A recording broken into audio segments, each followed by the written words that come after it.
Before I say thanks to God, I'm gonna say eyes out. We're not savage, we're not animals, we're not aliens, we are humans and we are Americans. Also, I wanna say to the people, I know it's tough to not to hate on these days. And I was thinking, sometime we get contaminados. I don't know how to say that in English. The hate get more powerful with more hate. The only thing that is more powerful than hate is love. So, please, we need to be different. If we fight, we have to do it with love.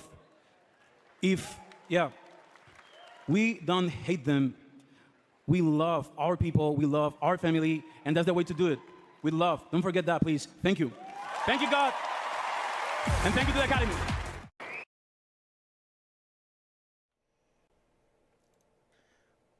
Ladies and gentlemen, welcome back to Unbound. Tonight, we're missing our good friend, Revelation. Hopefully he's feeling better for Friday. Also, we did have a big announcement for this Wednesday, but I guess we're going to have to postpone until we have Revelations here with us. Ladies and gentlemen, again, welcome back to Unbound. The show where we dig beneath the headlines, unpack the chaos, and ask the questions everyone else is too nervous to touch. I'm Jey Morales, and welcome to Unbound. And tonight we got a packed lineup from Punxsutawney Phil predicting 6 more weeks of winter to the partial federal government shutdown, the Pretti Case developments in WWE Royal Rumble highlights over the weekend, and the historic Grammy wins for Bad Bunny, and the Super Bowl LX opening night in the Bay Area. We'll break down the stories, explore the cultural moments, and ask the questions other shows won't ask. So buckle up, and it's going to be a full ride. Ladies and gentlemen, if you're in the eastern area of the United States, you already know it's bitter tonight, so make sure you grab yourself a blanket, some coffee if you're a night coffee drinker, and go to bed, and happy Groundhog's Day. All right. In Punxsutawney, Pennsylvania, the nation's most famous weather predicting groundhog has spoken. Punxsutawney Phil emerged from his burrow early this morning at Gobbler's Knob and saw his shadow. A ritual moment that, according to Groundhog Day tradition, means 6 more weeks of winter are in store. Thousands of people braved the frigid pre-dawn temperatures in the hope of catching a glimpse of Phil's forecast. And this year's prediction was met with cheers and a few groans from those eager for an early spring. Groundhog Day is a uniquely American tradition each year on February 2nd, rooted in centuries-old European folklore brought to the United States by German immigrants. Originally tied to Candlemas, a Christmas celebration midday between the winter solstice and the spring equinox. The custom holds that a groundhog's ability to see its shadow serves a weather omen. If the animal sees its shadow, winter will hang on. If not, spring will arrive early. Punxsutawney Phil roles in this tradition dates back to the late 19th century, with the first official Groundhog Day celebration in Punxsutawney recorded in 1887. Members of the Punxsutawney Groundhog Club Inner Circle, outfitted each year in black tailcoats and top hats, oversee the festivities. The coax Phil from his tree stump home shortly after sunrise interprets his groundhog seat, a playful language of winks, purr, and nods, and relay the forecast to the assembled crowd. Despite the folklore, scientists and meteorologists treat Groundhog's Day as lighthearted fun rather than a relief forecasting tool. Analysts of Punxsutawney Phil's historical predictions show that his long-standing winter forecasts have tended to align with 6 more weeks, more often than not, but accuracy varies widely. Phil has seen his shadow many times in recent years, including this morning's, and scientists note that his track record does not consistently correlate with actual meteorological outcome. Still, the tradition remains a cultural touchstone in the United States and Canada. Punxsutawney Groundhog Day draws tens of thousands of visitors each February, turning this small Pennsylvania town into a hub of music, food, community events, and seasonal celebration. For many, the ritual represents a whimsical midpoint in the long winter season. A chance to gather a winter chill still grips much of the country and shares a moment of lighthearted anticipation. Beyond Punxsutawney, similar Groundhog Day ceremonies are held throughout North America, from Staten Island Chuck in New York to Chuckles XI in Connecticut, and even Woody the Woodchuck in Michigan. Other animal weather predictors also weigh in today, with several echoing Phil's forecast of extended winter conditions, while meteorologists caution that Phil's shadow sighting isn't a scientific forecast again. It's not a surprise given recent weather patterns. Much of the eastern United States has been gripped by winter storms and sub-freezing temperatures heading into February, making Phil's prediction feel intuitive for many residents. Whether or not the groundhog's shadow proves accurate this year, Groundhog's Day serves as a reminder of how folklore, community identity, and seasonal rituals endure in the cultural calendar. And for residents bundled up in winter coats from Pennsylvania to Maine, 6 more weeks of winter may feel all too real, even before spring officially arrives on March 20th, 2026.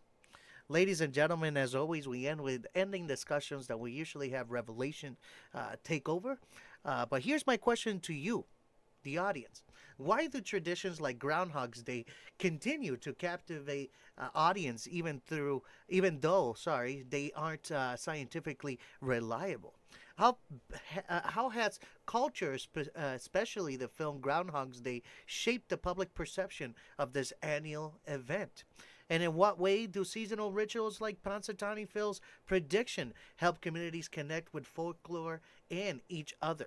Let us know in the comment section, as always, what you guys think, and we're always going to be touching it later on today, or later on in the next episode on Friday, ladies and gentlemen.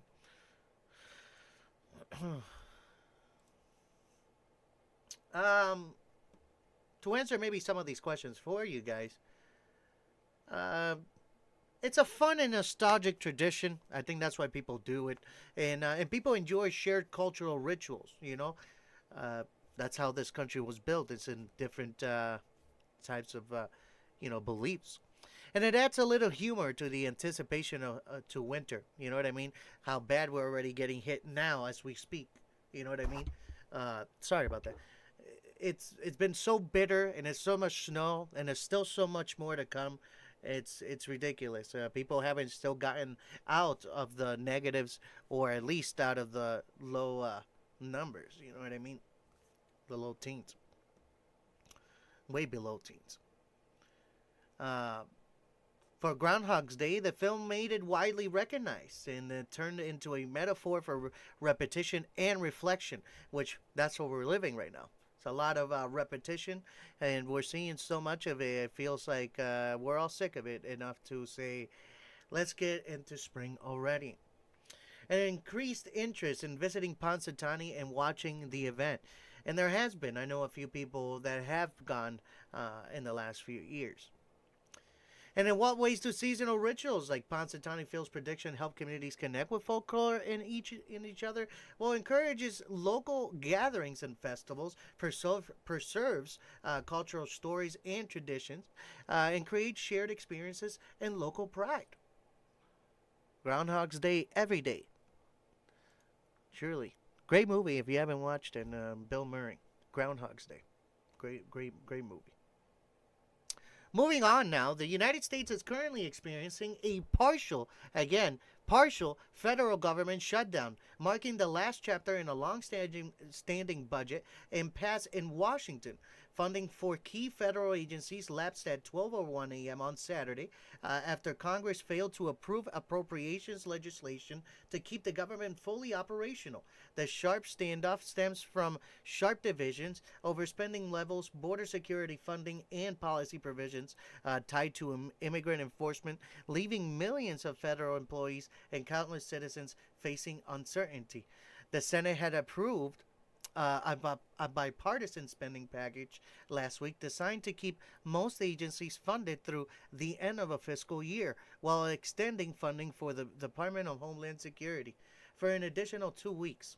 The temporary measures was intended to provide a window for lawmakers to negotiate contentious policy provisions, particularly those relating to immigrant enforcement. However, the House did not act on the Senate bill before the deadline, triggering the shutdown.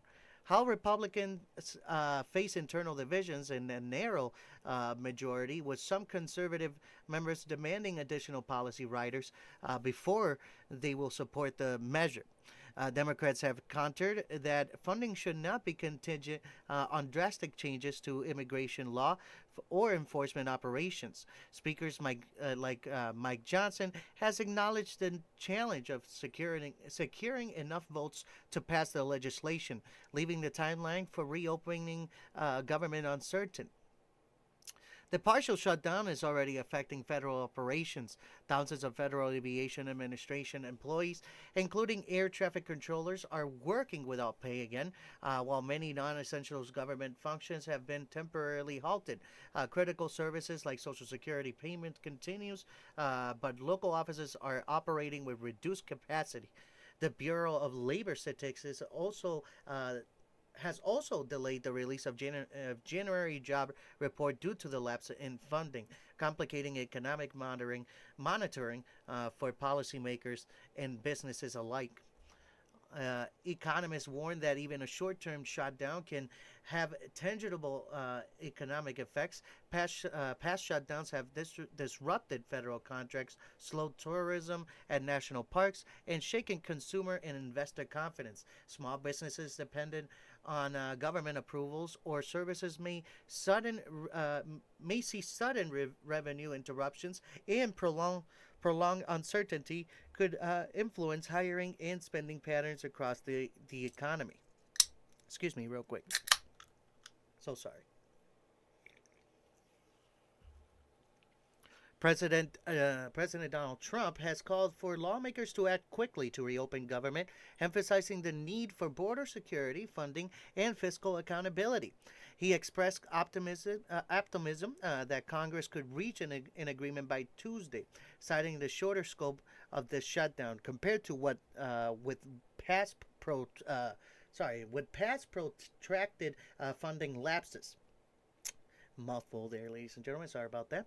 Meanwhile, public frustration is mounting. Polls shows that most Americans blame Congress more than the president. Congress more than the president for shutdowns, viewing the standoff as a sign of dysfunction and political brinksmanship. As lawmakers work behind the scenes, the key issue remained the same: funding levels, policy provisions attached to spending bills, and the operational scope of the federal agencies, especially the Department of Homeland Security and ICE. Negotiations are ongoing, and many hope that an agreement can be reached soon to prevent further disruptions to government services and the broader economy.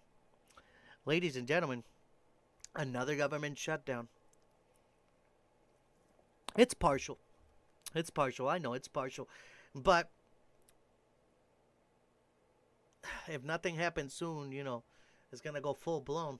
I feel bad again for the controller workers and all that at the airports. I wish you guys, the best right now. Again, having to get into these conditions, and I hope that the federal government or the Congress, sorry, figure out how to get us out of this situation. Now moving along to the ending discussions here, ladies and gentlemen. Who should bear responsibility when a government shutdown occurs? Congress, the president, or both?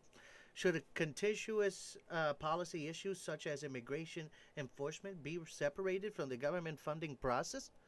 And how do repeated threats of shutdowns affect public trust in government and confidence in federal operations? Again, ladies and gentlemen, always let us know in the comment section what you guys think. Yes, like Anthony M said here, this is getting worse and worse. I don't know. What do you guys think? Is it getting worse and worse? Or are we heading to the right direction? Let us know in the comment section. Don't never be afraid. That's why we're here, is to talk about this. Again, who should bear responsibility when a government shutdown occurs? Congress, president, or both? Both share responsibility, ladies and gentlemen. Congress controls appropriation bills. The president can negotiate or veto the funding. Should contentious policy issues such as immigration enforcement be separated from the government funding process? Yes, to avoid shutdowns, keep essential services running, of course, and reduce political brinksmanship. All right. And how do repeated threats of shutdowns affect public trust in government and in confidence in federal operations?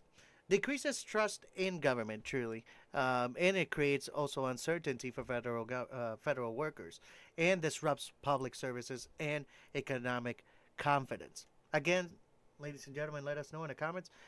These are just opinions. All right. Let us know in the comments what you guys think. Moving on now, ladies and gentlemen. Now again to the death of Alex Pretti has now been officially ruled a homicide, according to the Hennepin County Medical Examiner, marking a major turning point in a case that has drawn national attention and igniting fierce debate over federal law enforcement and civil rights. Pretti, a 37-year-old intensive care nurse, was shot and killed on January 24, 2026, during a confrontation with a federal agent in Minneapolis. The medical examiner determined that Pretti died from multiple gunshot wounds. And while the ruling classifies the death as a homicide, it does not determine whether the killing was legally justified or criminal. Instead, it confirms that Pretti's death was caused by the actions of another person, in this case, the federal officers. The shooting occurred during a federal immigration enforcement operation that had already drawn protests and tension in the area. According to early statements from federal authorities, Pretti was described as behaving aggressively and alleged threatening officers. Those claims were quickly challenged after a cell phone video and bystander footage surfaced showing Pretti holding what appears to be a cell phone and attempting to record the encounter. In the footage, he can be seen being tackled and sprayed with chemical agent before two officers fired their weapons. The agents involved were later identified as Border Patrol agents and a Customs and Border Protection officer, both assigned to operations outside Minnesota. They were placed on administrative leave pending the outcome of investigations. Federal officials have not released full body cameras footage, but multiple video and angles recorded by the public have fueled questions about whether deadly force was justified. Following the release of autopsy ruling, the Department of Justice confirmed that a federal civil rights investigation is underway. The FBI and the Justice Department's Civil Rights Division are reviewing whether Pretti's constitutional rights were violated during the encounter. At the same time, Homeland Security has launched its own internal review into the actions of agents involved. The case has also triggered conflicts between federal authorities and Minnesota officials. State investigators initially said that they were denied timely access to the scene and evidence, prompting a court filing to preserve video and physical materials. A federal judge later lifted a temporary order blocking the destruction of evidence, citing assurance from federal agencies that materials would be preserved, though state officials have continued to express concerns about transparency. Public response has been intense. Civil rights groups and protest organizers have argued that Pretti was unarmed and posed no threat when he was killed. Demonstrations erupted across Minneapolis following the shooting, with critics calling the incident an example of excessive force and demanding accountability. Supporters of federal enforcement have countered that agents were operating in a volatile environment and had to make split-second decisions during the chaotic confrontation. Pretti's family has issued statements calling for justice and for a full independent accounting of what happened. They have described him as a dedicated nurse and a community member who was trying to document what he believes was an unlawful action by federal agents. Their attorney say they are considering civil action once investigative findings are released. The homicide ruling now raises the stakes for both the civil rights probe and any potential criminal review. Legal experts note that while many police-involved deaths are classified as homicides medically, it is far less common for federal agents operating outside their home jurisdictions to become the focus of such high-profile scrutiny. Whether prosecutors bring charges will depend on whether investigators conclude that the use of force violated federal law. As the investigation continues, the case has become a flashpoint in broader national debate over immigration enforcement, federal authority, and the limits of police power. For Minneapolis, it has reopened wounds from the past high-profile killings and renewed demands for greater oversight of law enforcement operations in the city. For now, the homicide ruling stands as the clearest official acknowledgement, yet that Alex Pretti's death was caused by law enforcement, and what happened next will be decided not just in courtrooms, but in the court of public opinion. Now, again, ladies and gentlemen, we're gonna head down to the discussion questions, and again, let us know in the comments what you think. What does it mean for a death to be ruled a homicide without determining criminal guilt, and how should the public interpret that distinction? How should video evidence from bystanders be weighed against official law enforcement? Let me say that again. How should video evidence from bystanders be weighed against official law enforcement statements in cases like this? Should federal agents be investigated differently than local police when deadly force is used, and if so, how? Let us know in the comment section, ladies and gentlemen. There's never a wrong answer. Everybody has their own opinion. That's what we're here. It's to talk. Again, what does it mean when a death to be ruled a homicide without determining guilt, and how should the public interpret that distraction? Well, it confirms the death caused by another person. It does not imply legal guilt, and it should be seen as a factual and not legal finding. All right? How should video evidence from bystanders be weighed against official law enforcement statements in cases like this? Well, it acts as an independent documentation, and it should be verified for accuracy, and it complements, not replaces official accounts. All right? And should federal agents be investigated differently than local police when deadly force is used, and if so, how?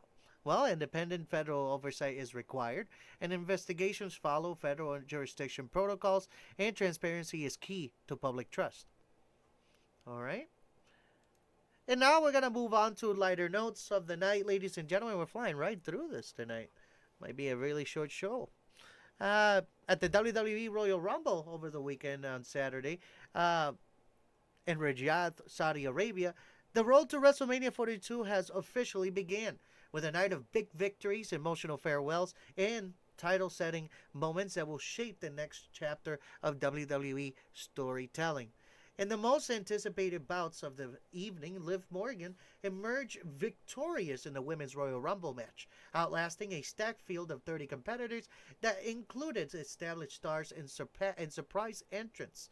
Morgan's win came dramatic fashion as she stood tall after eliminating Tiffany Stratton in the match closing moments, a victory that guarantees her a championship opportunity at WrestleMania later this year.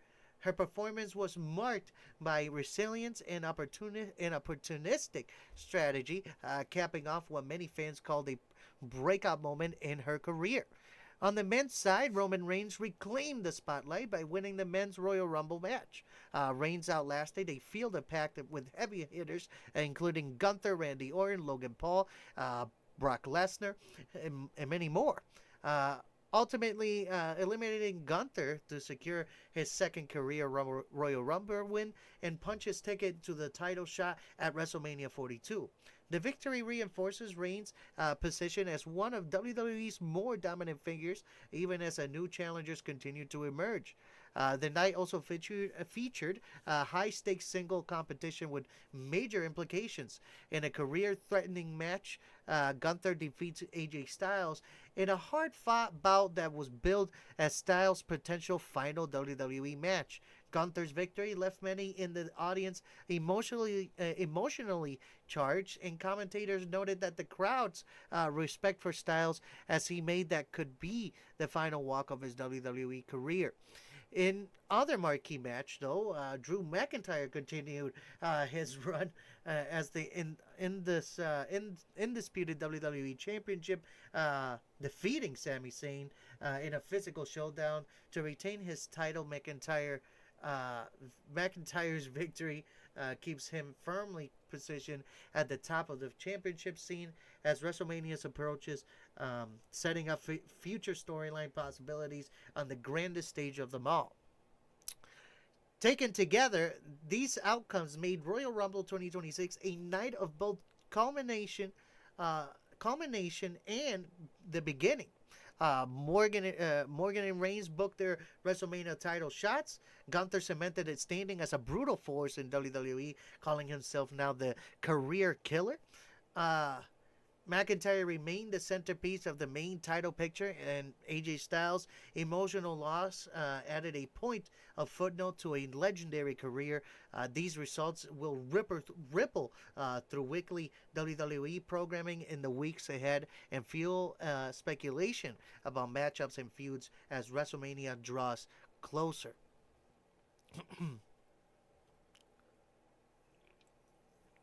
Ladies and gentlemen, my ending discussing questions. With Liv Morgan and Roman Reigns booked for WrestleMania and title opportunities, what matchups are most exciting or surprising for the biggest show of the year? How should WWE build out storylines around Gunther after his career-impacting win over AJ Styles? Do you see Drew McIntyre titles reign continuing past WrestleMania, or is a new champion likely to emerge on the biggest stage? Let us know in the comment section for this one. We won't be answering. I really want you guys to engage on these questions, so let us know in the comment section. I want to know what you think.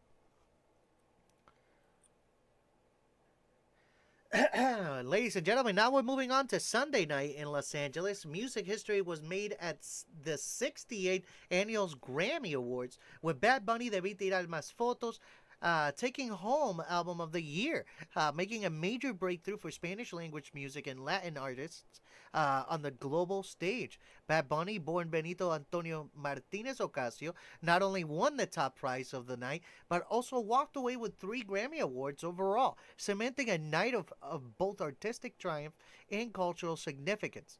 Bad Bunny, Debí Tirar Más Fotos, a deeply personal and critical acclaim album that blends reggaeton, trap, and introspective storytelling, closed out the ceremony by being named Album of the Year, the first Spanish-language album ever to receive the Recording Academy's highest honor. The moment was electric as presenters Harry Styles announced the win. The Grammy crowd rose in applause, and Bad Bunny was visibly overwhelmed, sitting with his hands over his face in disbelief before walking to the stage to accept the award. In his acceptance speech, he delivered primarily in Spanish. We will be presenting it to you here after this. Delivered primarily in Spanish, Bad Bunny spoke about identity, perseverance, perseverance, and the meaning of success. He dedicated the award to immigrants, to people who left their homelands to chase dreams, and to his Puerto Rican roots. Puerto Rico, he says, quote here, Puerto Rico, believe me when I tell you that we are much bigger than 100 by 35, and there is nothing we can't achieve. He said it, invoking a phrase familiar to many on the island, like myself, ladies and gentlemen. It made me choke up. Bad Bunny also won Best Música Urbana Album and Best Global Music Performance, bringing his Grammy total to six for his career. His wins this year included Best Música Urbana Album for the title track and third trophy for Best Global Music Performance, further evidence of his impact across genres and cultures. What made the night even more notable was how Bad Bunny and other artists used their platform to speak on social and political issues. In an earlier acceptance speech, Bad Bunny boldly declared "Ice Out," criticizing the actions of U.S. Immigration and Customs Enforcement and standing against dehumanizing rhetoric towards immigrants' communities, saying, "We are not savages, we are not animals, we're not aliens, we're human beings, and we are Americans." He said to applause and cheers. Billie Eilish, who won Song of the Year for Wildflower, also used her moment at the podium to make a statement on immigration, telling the audience, quote, "No one is illegal on stolen land," a reference to indigenous rights in the history of colonization. Other major winners of the night included Kendrick Lamar and SZA, who took Record of the Year for Luther. Lamar also won Best Rap Album for GNX and Best Rap Performance, marking him one of the night's biggest recipients, both in wins and historical impact, which I hear he has surpassed Jay-Z on his awards. I think he has now 27 Grammys. Olivia Dean was named Best New Artist, signaling a new breakout star in the music world. Lady Gaga won Best Pop Vocal Album for Mayhem and other standouts, including Jelly Roll with a beautiful broken help-shaped diverse and memorable night for music. The Dalai Lama also made a history by winning his final Grammy, a rare and symbolic highlight of the evening. The ceremony was hosted by Trevor Noah of what has been widely publicized as his final year hosting the Grammys. His monologue drew additional attention and controversy. Sorry about that. Noah used humor and political commentary throughout the broadcast, taking jabs and range from playful to pointed. One of his bits referenced Donald Trump and Nicki Minaj with a joke about politics and celebrity presence, which landed unevenly with some viewers and drew reactions across social media. That backlash intensified after the show ended with with Mr. President Donald Trump posting a sharply critical comments about Noah in the awards broadcast. Trump called the Grammys unwatchable and singled out Noah for jokes he claims were false and defamatory, signaling a broader cultural clash between political figures and entertainment platforms.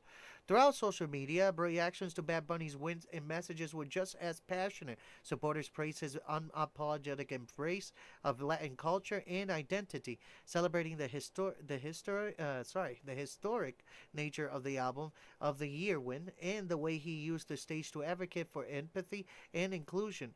Others debate the broader significance of politics and awards shows, but many fans noted that the night reflected both artistic achievement and a cultural moment that resonated deeply in a complicated political landscape.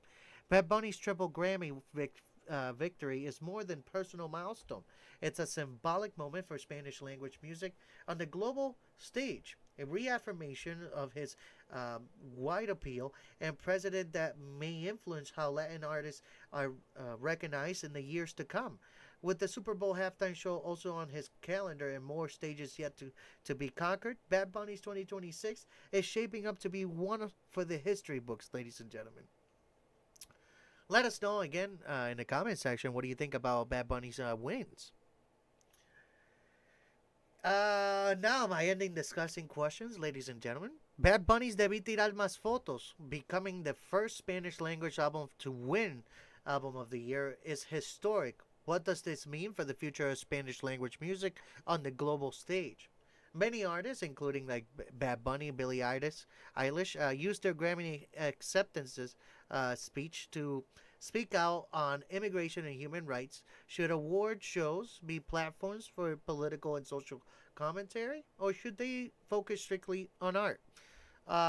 The backlash to Trevor Noah's hosting and political humor sparked debate online. How do audiences balance comedy and social commentary with entertainment, especially in major televised events?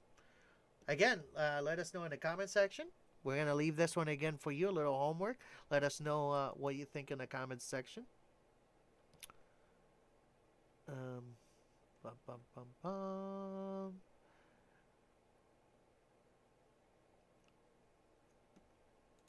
Ladies and gentlemen, we're heading out to our last topic of the night. The official festivities for Super Bowl 60 are underway, and the opening night kicked off Monday. Oh, wait. Wow. Let's go back real quick on this. We got to go. I forgot we said that we were going to put a video here. Let's watch this video real quick, a Bad Bunny speech in Spanish. Ladies and gentlemen, I think the subtitles should be in English, and I'm sorry if they're not, all right? Hang in there. Give us a moment.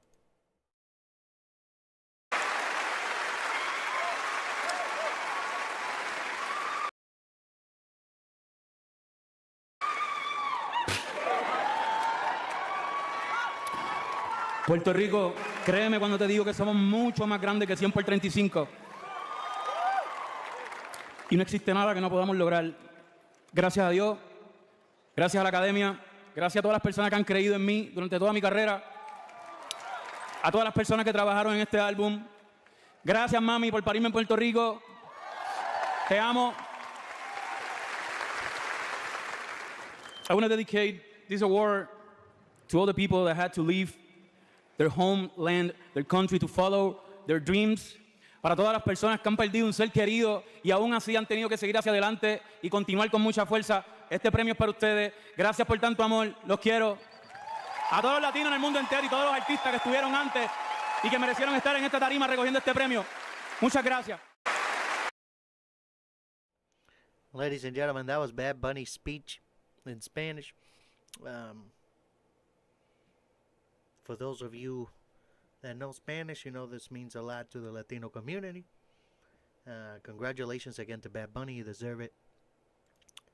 And we wish you nothing for the best for your future and continue along with your hustle, for sure.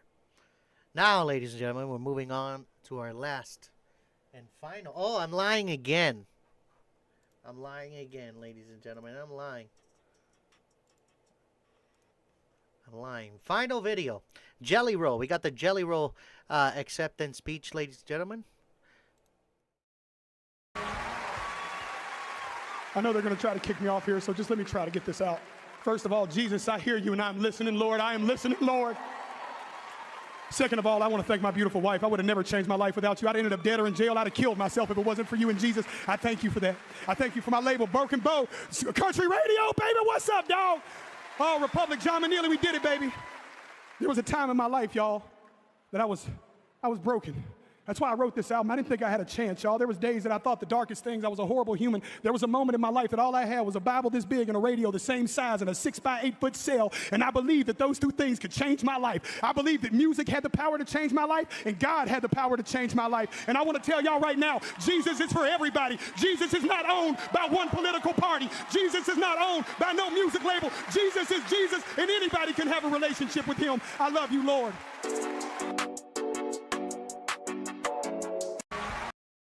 Congratulations, Jelly Roll. You deserve it, buddy. You deserve it.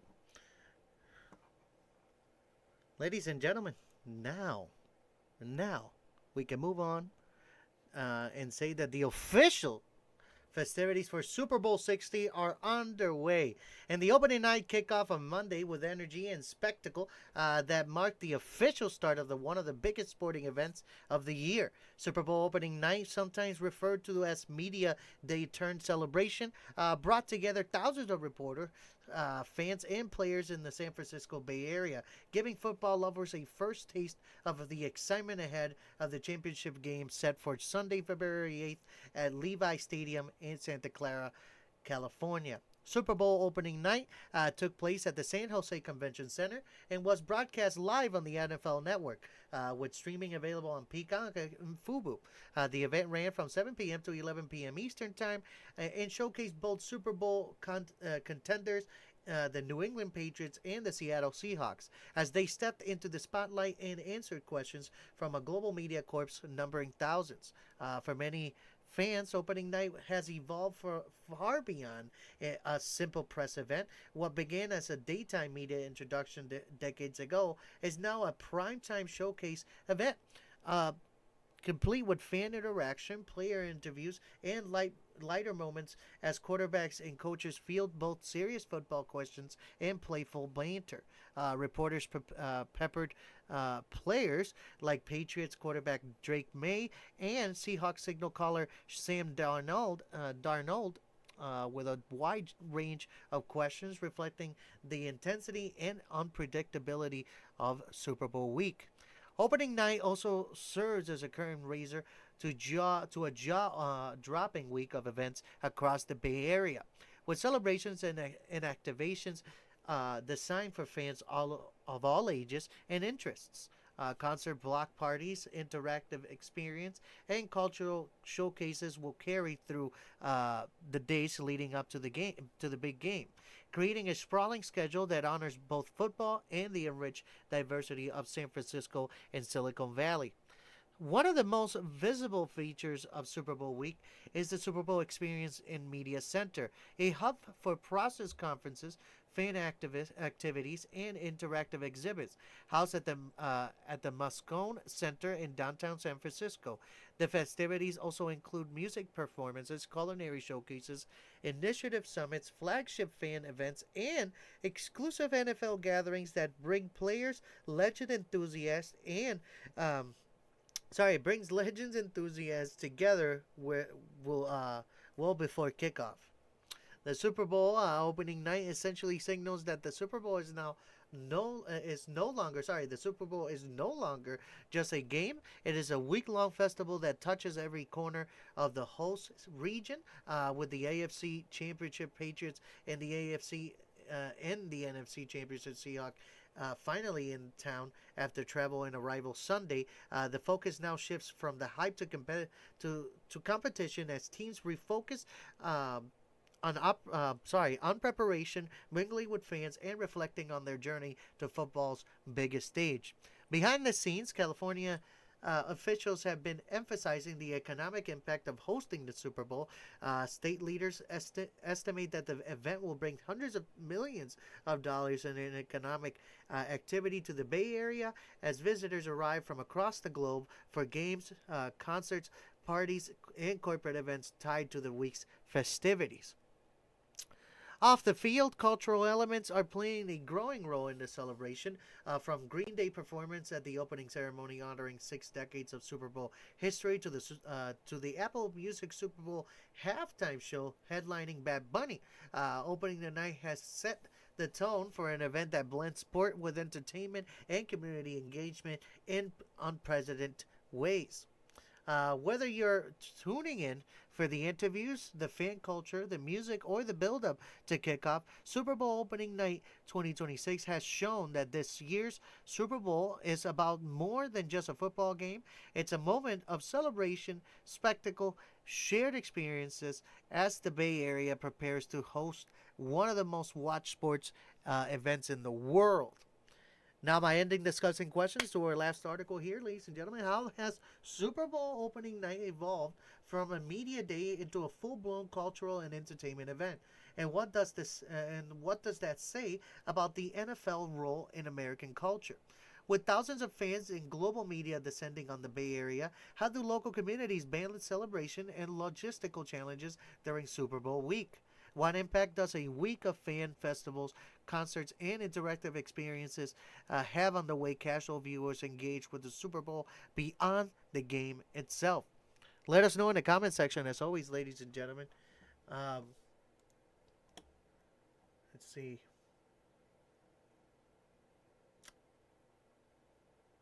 Ladies and gentlemen, how has Super Bowl opening night evolved from a media day into a full-blown cultural and entertainment event? And what does that say about the NFL's role in American culture? Well, it's now a fan-focused festival, ladies and gentlemen. Blends sports, music, and media spectacle. Shows NFL as a major cultural influencer, which they are. With thousands of fans and global media descending on the Bay Area, how do local communities balance celebration and logistical challenges during Super Bowl week? Well, it coordinates security and public safety, it manages traffic and crowd control, and promotes local businesses and cultural engagement. All right? And then finally, what impacts does a week of fan festival, concerts, and interactive experiences have on the way casual viewers engage with the Super Bowl beyond the game itself?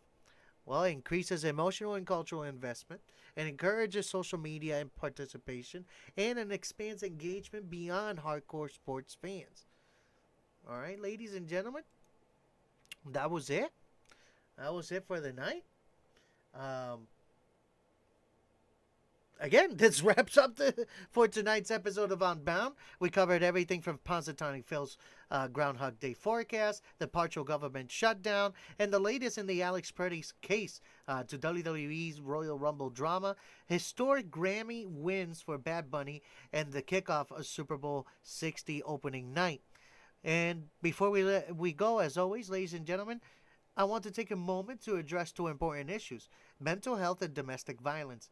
These affect millions every day, but help is available.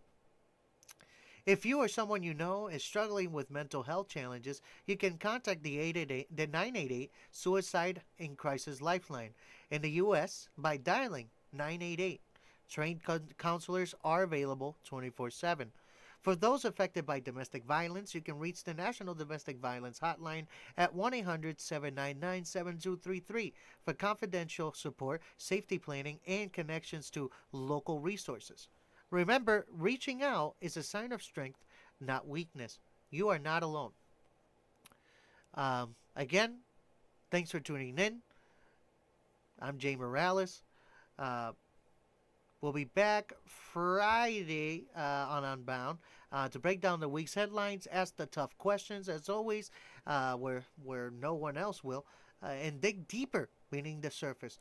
Until then, ladies and gentlemen, stay curious and stay unbound, all right? And stay warm out there and drive safe.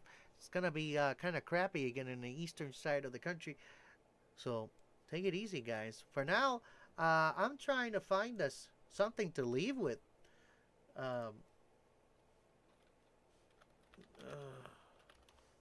You know what? I think I got the perfect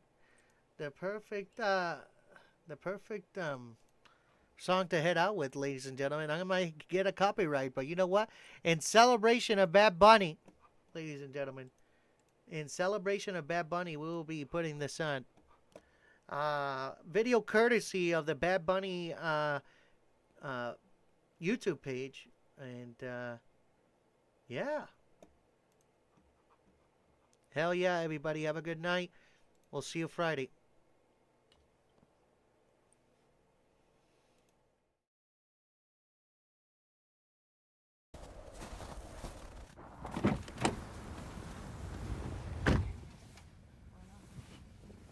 ¿Y este frío cuándo se acaba? Nueva York.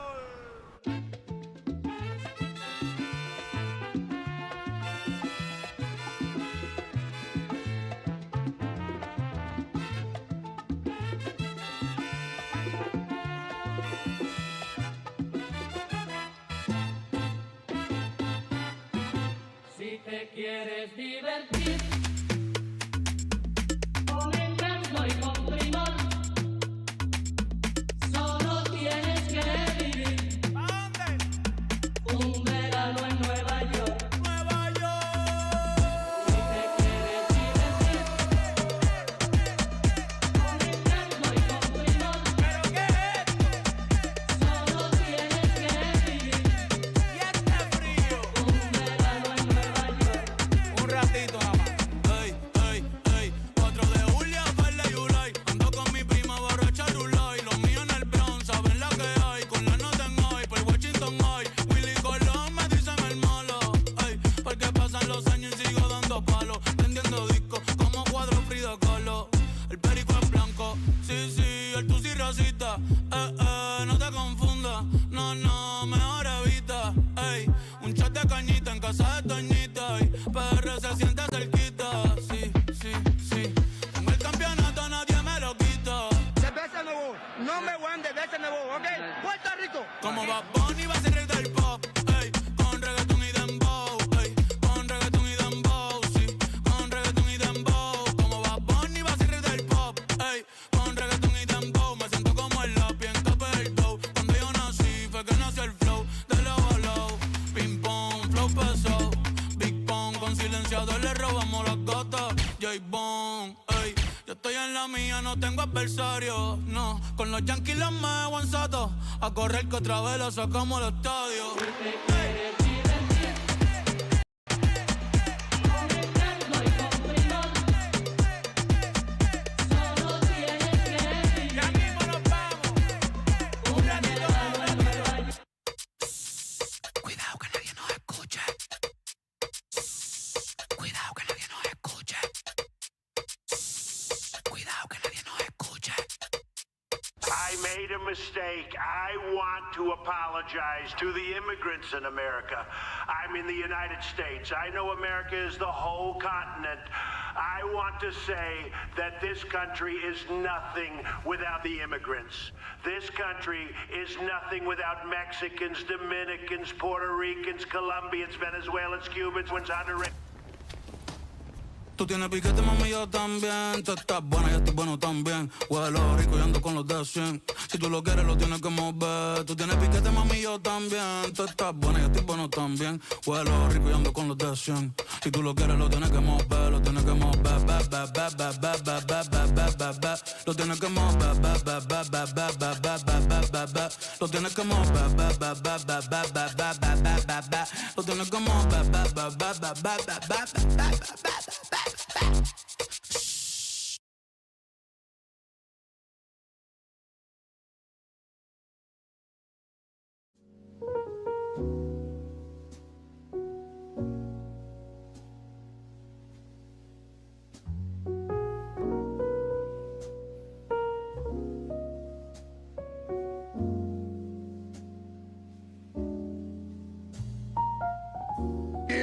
But the cream rise to the top, oh yeah.